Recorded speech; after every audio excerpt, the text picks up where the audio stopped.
Most people mistake silence for a lack of care or a calculated power move.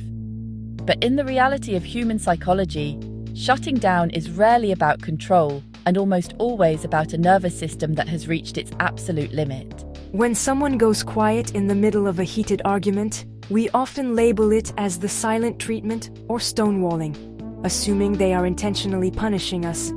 But this surface-level interpretation ignores the physiological collapse happening beneath the skin.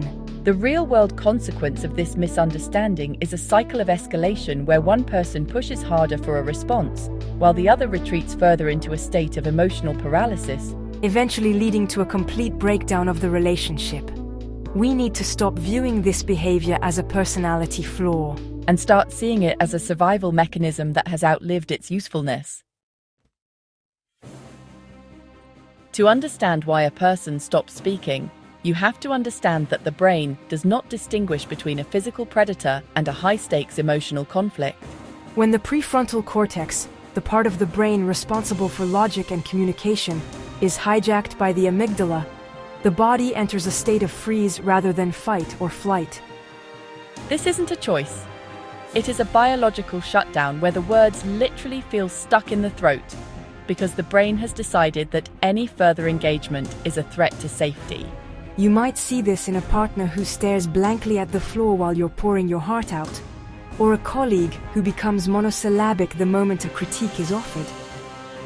They aren't ignoring you. They are experiencing a temporary cognitive blindness, where the ability to process language and form coherent thoughts has been offline. This tendency often traces back to environments where expressing emotion or engaging in conflict was met with unpredictable volatility or total dismissal. If a child learns that speaking up leads to more pain, silence becomes their most effective shield. And that shield eventually fuses to their identity well into adulthood.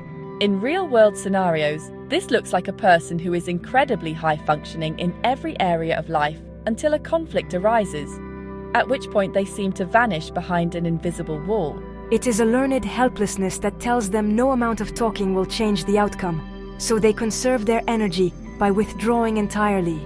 Challenging the myth that these people are cold is essential because, in truth, they are often feeling far more than they can articulate. And the internal noise is so loud that they have to turn the external volume down to zero just to survive the moment.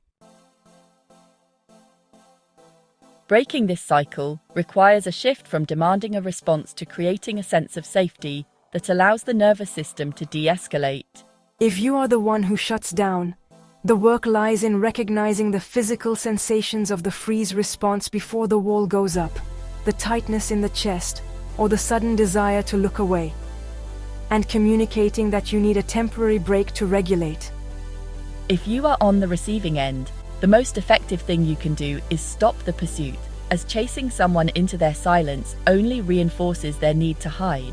Practical psychology tells us that a conversation can only be productive when both people are in a regulated state, and forcing a dialogue during a shutdown is like trying to run a program on a computer that is currently rebooting.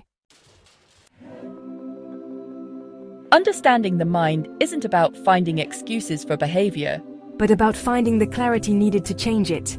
When we look past the frustration of the silence and see the underlying psychological distress, we move away from blame and toward actual resolution. If you value this kind of deep dive into why we do what we do, consider subscribing to It's All Psychological and sharing this video with someone who might be struggling to bridge the gap in their own relationships. Truly understanding human behavior is the first step toward building a life that isn't dictated by our oldest, most primitive defenses.